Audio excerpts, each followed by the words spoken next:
Hi everyone, I am Rebecca from ChemKnits, and today we're going to dye some yarn. Now, if this skein looks a little bit longer than usual, that's because it is. This is a super long skein of platinum sock from wool to dye for. Platinum sock is 75% superwash merino wool, 25% nylon. These super long hanks have a circumference of about 5 meters. And I've used them in the past to dye some 2-color self-striping, 3-color self-striping, and I haven't decided quite how many colors we're gonna do today. Maybe we'll do 4 stripes on this today on a hand-painted colorway that we'll do, I think, probably on the countertop. But before we get started, I want to go ahead and pre-soak this yarn. So I'm gonna add a removable nylon zip tie, which is a little bit laughable because this is so big, and I'm gonna pre-soak it in just some plain tap water for at least 30 minutes, probably closer to an hour or more. To our pre-soaking long hank, I am gonna add 1 skein of Knit Pick Stroll fingering weight yarn. This yarn is 75% superwash merino, 25% nylon, just like the platinum sock.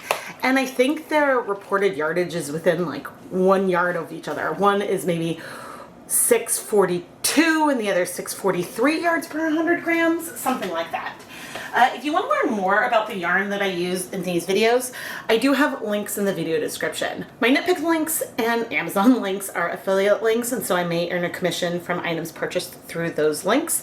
Wool to Dye For isn't, but I try to link to everything, affiliate or not, that I'm using in my videos. So again, you can find more details down in the video description. Now, I'm not adding any acid to this pre-soak, even though we're going to hand paint our yarn on the countertop. And that's because I have acid already mixed with our dye. In this lovely shoebox, I have some dyes that are mixed with citric acid that I used in a fairly recent episode of Dyepot Weekly. I'm gonna go put on my respirator mask, safety glasses, and gloves, and we'll talk more about the dyes. Okay, these dyes were mixed in an experiment. An experiment where I took Dharma Caribbean Blue, Dharma Deep Magenta, 2 primary colors, mixed them with some citric acid, and then I also combined them. And so this here is a 1-to-1 ratio of those 2 colors mixed with citric acid. And the remaining 2 colors, we have the Deep Magenta with a little bit of blue and the blue with a little bit of pink. But those 2 I'll set aside. We'll use those at our Leave No Dye Behind stage. But my plan is to use the 3 colors here for a 4-color repeating striped yarn. And so I want to go blue, purple, pink, purple, blue, purple, pink, purple. That's my plan. But to do this, I need to add some water. Now, I believe there's twice as much dye in the purple as there is the other 2 colors, but I don't remember exactly. I'd have to go back and check the notes of the video. Editing Rebecca will do that. But if we need more of any of these colors, I can just make more dye. So that's not an issue. But I'm going to add some hot water to these colors. All right, I have some hot tap water here. And we are going to dissolve our dye and citric acid. And you'll notice I'm using a fork. It should be fairly easy to do this dissolving. And for that, I am grateful. Now, I don't know exactly how much dye is left in here because I did use it for speckling, but I'm assuming, whoops, that there are similar amounts. I could be wrong though. But by filling these containers, and I'm going to fill to a similar amount. Okay, I'm not going to worry about keeping it even. If one of the colors feels too light, then I can add more to more dye. The one we're going to need the most of is this purple. And it's okay if it feels darker than the blue and the pink. The only issue is that I need twice as much of it as I do the other colors because I'm dyeing. Well, the colors actually don't have to be even. So it just occurred to me that the way I would typically do a 4-color stripe would be to have all of the different portions be equal. And right now I am folding this in half, finding the midpoint. Here we go. So here's our midpoint. Now I could then divide this in half, which I will actually. I'm going to bring the middle of this down to this midpoint and do the same over here. Okay, now I have 4 sections that are approximately equal, but I'm realizing I can make some of them a little bit less equal. Let me set this up in a slightly nicer way. But the way I did this is I folded it in half, and then I brought the midpoint of one of the halves to the center to create these 4 approximately equal lengths. And so I rearrange things just so that way there aren't yarn crossed over each other, because I wanted to make sure I knew which sections were next to each other, because otherwise if I just painted it like this, we could have ended up with purple, purple, blue, pink, and that's not the order I wanted. I'm now going to take one of these sections and go 1, 2 hand lengths and bring this down and bring this over. And I'm going to do the same thing over here. We're going to go 1, 2 hand lengths approximately, bring this over there and this down. Now we have slightly shorter purple sections. Let's do one more hand. I'll do one more hand here. There. So now we're going to have slightly bigger blue and pink and slightly smaller purple. And I can see just by picking them up, one's a little bigger. Those are about the same size now. And are the pink and the blue the same? This is a very exact science what I'm doing right here.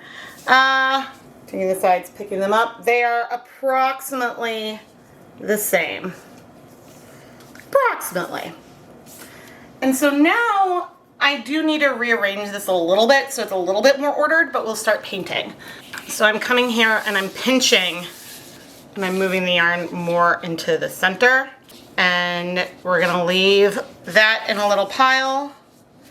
And we're gonna leave this in a little pile. And I'll move the zip tie down there. But now I'm gonna get a foam brush and we'll start painting on our purple. Now you might be wondering, why a foam brush? And the purple, it is a blurple. You might be wondering why the foam brush, and really it's because I like this application.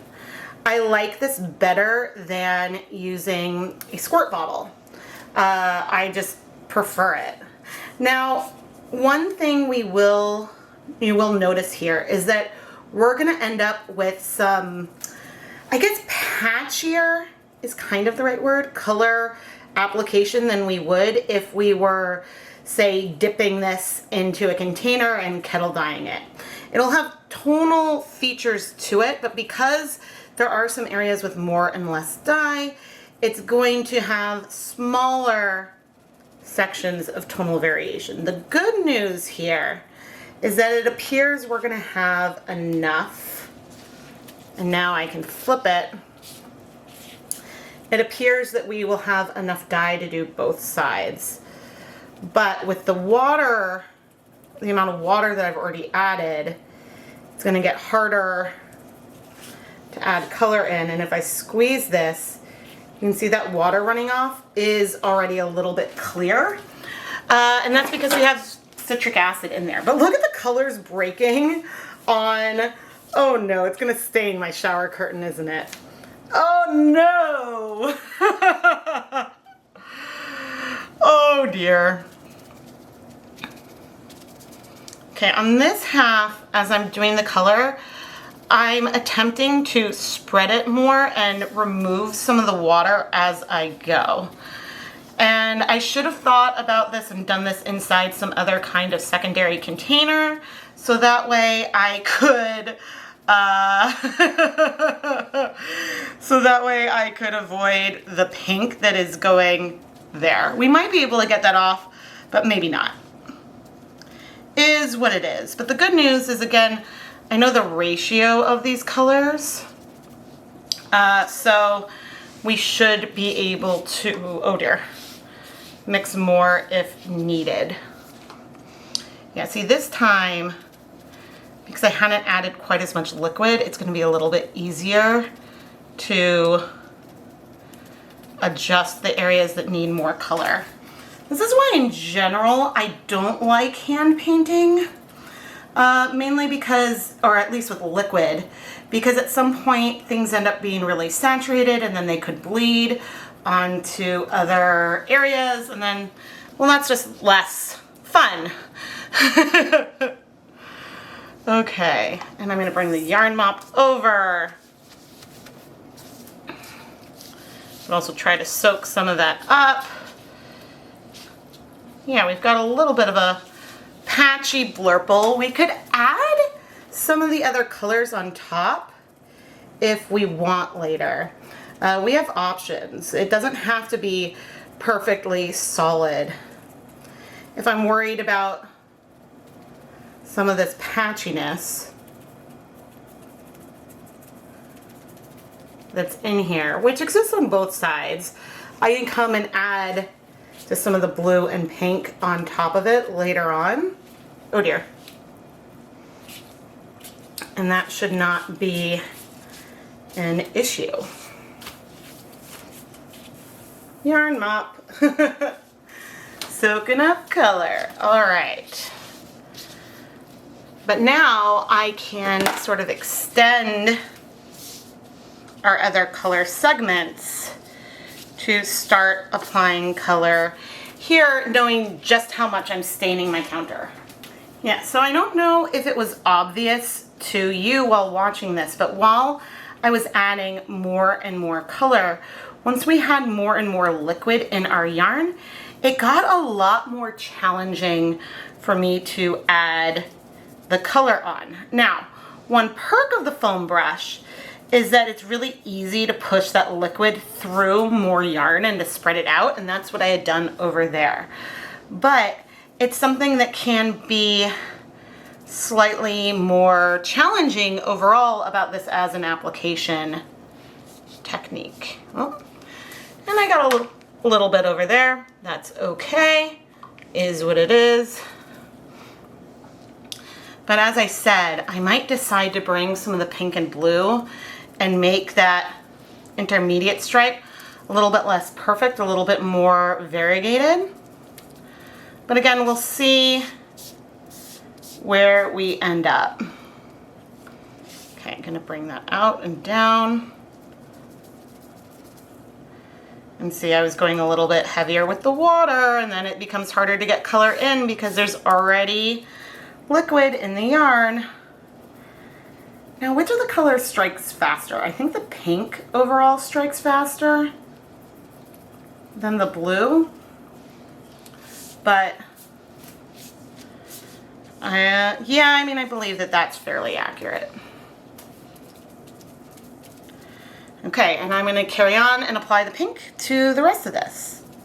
The reason why it matters at all that the pink is a little bit striking faster than the blue is that it might be easier to spread the blues throughout the yarn than it was the pinks. One other thing I like about the foam brush is that if I was applying with a squirt bottle, then I'd have to push the yarn through with my fingertips. Here, that's not what I'm needing to do. Here, I'm able to use the brush itself to push the dye through the yarn. Okay, before we do the blue, I'm going to flip our yarn like so, because that's all one color. And I'm going to wipe down the counter. I'm not using our yarn mop right now because there's not a lot of liquid there, but I'm going to get a wet paper towel and wipe this down a bit. I mean, the paper towel has color on it. So there's like a hint of some pink coming off on it. But the good news is that this particular cover that I use shower curtains to protect my work surface. And over time, they become slightly less waterproof maybe, and they get stained. So this one might be near the end of its lifespan. Okay, there I got some pink on it. So we could end up with a little bit of pink on our blue, which is a bummer. So I'm going to try to keep it off of, and I'll move the zip tie down there. We did have one little spot of pink over there, but I'm going to try to spread out the blue, but have it be not, I guess, where the pink is, and hopefully we're still on camera. Nope, I will have to adjust the camera. I do plan to knit a swatch at the end of the video. And so, ooh, what should I call this video? Like 4 color or 4 striped dyeing self-striping yarn with 4 stripes that are different sizes? Probably. That's kind of boring, but I think that that's what makes the most sense. Yeah, the blue is slightly easier to spread out than the other colors. Okay, now I have to decide how we're going to steam set things. And I think the way I want to do this is by putting the yarn into some containers. We'll see if this is the right size and if the yarn will fit. And I'm doing this so that way when we go and steam set the yarn, we can keep it a little bit separate, and we won't like have them laying on top of each other. So like the blues will be touching all the blues, but our pinks and purples won't be touching the blues. And I'm gonna take, oh god, the yarn mop. We'll deal with the yarn mop more in a minute. Oh good, the blue's also stained. I've got a lot more blue left. So, just wiping some of that up. But here you can really see the order, how we go pink to purple, to blue to purple. The pink and the blue are never adjacent, which means I did things correctly. But now I'm gonna pop these 3 containers into a steamer basket. They more or less fit. And we're gonna steam set our yarn for 30 minutes. I just turned on the heat under the steamer basket, so I'm gonna wait for things to get a little bit steamy up here before I start the timer. And now, well, we have a mess. We have a mess, and so we're gonna take our yarn mop and leave no dye behind. There was not much dye left in the paintbrushes or the cups of the purple and the pink. Not very much at all. But I did have a reasonable amount of blue. So I sort of spread the blue a little bit all over in a little patchiness. I don't know. I wasn't super worried about getting good coverage. But we have all that powdered dye as well. And so I decided to use that up and sort of layered that all over this skein as well, trying to create something a little bit less subtle than the sections that I created on the self-striping yarn, but using up all this dye and, I don't know, just having some fun. Once I had used up all the dye, I set the yarn aside to wait for the steamer basket to free up so I could steam set it for 30 minutes. Once I was done with the yarn mop, we still had a mess on the countertop. And I debated a little bit what I wanted to do, because I went ahead and tried to like go and clean this with water, and I know that like a bathroom cleaner, like a 7th generation cleaner, would likely remove a lot of this color, but I also know that this shower curtain is near the end of its lifespan. There are some scratches in it. It is doubled over, but there's some scratches in it, so some liquid is going in between the 2 layers. And so I have a feeling after today I might just be done with this one. So I wasn't going to worry too much about that staining, because I'm not going to be putting something else directly on the countertop. Okay, here is our yarn, and we need to set it aside to cool so we can wash it. And in the meantime, we'll steam set the yarn mop. I'm planning to wash this one off camera, I think. It's time to wash our yarn. But one thing that I would like to do is try to loop this around a few times. I am looping this around so it becomes sort of a smaller skein and a little bit more easily to manage. But the nice thing is I'm not seeing any color in any of those containers. And again, we only use the citric acid, but there was a fair amount of citric acid in here. So I don't think we needed any additional acid. This is cute. All right, I am gonna add a little bit of some dish soap in here. I don't think we should get any bleeding. I don't think it's that pigmented, but you never know. As I hold my breath, waiting to see what the soap is gonna do. But I'm not seeing bleeding, so that is awesome. I'm now gonna rinse the soap out of the yarn, put the yarn through my spin dryer, hang it up to dry, and we'll take a look at it before we start turning it into a more manageable skein size. And as for the yarn mop, I'll wash it off camera. Here is the self-striping yarn. Isn't it pretty? Well, thanks for watching. Okay, no. I'm gonna make it look prettier, and we will be doing a swatch. We have more work to do, so just give me a minute. As I'm laying things out, one of our blurple sections is a little bit longer than the other. If I make it even over there, you can see we have, maybe you can't see, we have a few extra inches on one. Not a big deal, still pretty close for however it was I laid them out. Okay, lining up our pink and blue stripes. We've got a little bit longer on the pink than the blue, which I guess makes sense. I don't know which one of the purplier stripes is longer, but it's pretty close. Not bad. The fun thing about this yarn is it feels like the proportions of the different colors are very, very close. At least laid out like this, I would say we have about a third blue, a third pink, and a third of the purple. It's just the purple sections are around half the size as the pink and the blue. And so, hey, for flying by the seat of my pants and sort of using hand lengths to reduce the size of the sections, I would say I did a pretty good job. Now, the problem with a super long skein like this is that I can't put it on a Swift, and I don't want it to tangle. So I'm gonna have to turn this into a more manageably sized skein of yarn.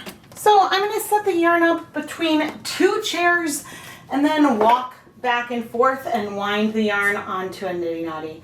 That is the most efficient way to do it. At least that I know of. If you know of a special kind of Swift that you can use to do something like this, that would be great. Like, I'm assuming I could put it back on a warping board as well and wind from that. But yeah, I'll be using the two chairs method. But I'm gonna wait until my kids get home from school. The only real reason that part's gonna be off camera is that I cannot easily fit it all in frame. And also, I am trying to do this without exposing any spoilers for Hanukkah, and so if I were able to show more of the workspace, I might accidentally leak something that I don't want to leak. So, go and pick up your Hanukkah sampler if you haven't yet. The yarn mop is so gorgeous.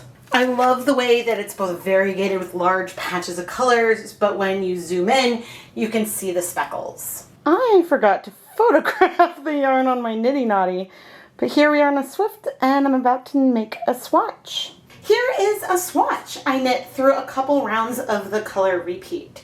This swatch is knit on size 1, 2.5 millimeter knitting needles with 40 stitches across in stockinette, and I have a ruler here for reference. Now, it should be noted that if you were to be knitting adult socks, and I don't know if there would be 60 stitches around, the stripes would be thinner than they appear right now because this is only 40 stitches across. But I really like the alternating size of these stitches. We have about 4 rows of each of the pink and blue and 2 of the purple, which means that I really did kind of go a third for the colors. I am really excited about that. The reverse side of the swatch looks pretty cool in my opinion. While we continue to admire my curling swatch, I would like to take this opportunity to give a huge shout out and thank you to the ChemKnits Fiber patrons, including Karen Siegel, Jessica Parco, Don Jans, Tamara Svanes, Michelle Martin, and the rest of the names you see on the screen here right now. Patreon is a really wonderful platform which connects me with fans of my content. And it's a really great way for you to help support the videos that you see here on the ChemKnits Tutorials YouTube channel directly. ChemKnits patrons can get access to a lot of cool perks. There's multiple different levels starting as low as $1 a month. And one of those perks is early access to Dyepot PS videos like this one, and you get to vote for the direction of the following month's Dyepot PS every month. If you would like to learn more, you can find more information at patreon.com/ChemKnits. And now I have to go unravel the swatch. And so here we have the yarn that we dyed today. I do really enjoy dyeing self-striping yarn and putting these videos together. The one thing that is challenging, that I will admit, is that the videos take a lot longer on the back end. It takes, I would say, definitely 30 minutes or so for me to carefully wind one of these long hanks back into a skein. And so you can see why maybe I wouldn't do 10 self-striping skeins in one colorway, because I mean, it's just a lot of work to process all of that. And then of course there's the swatching, which maybe was only another 20 minutes or so.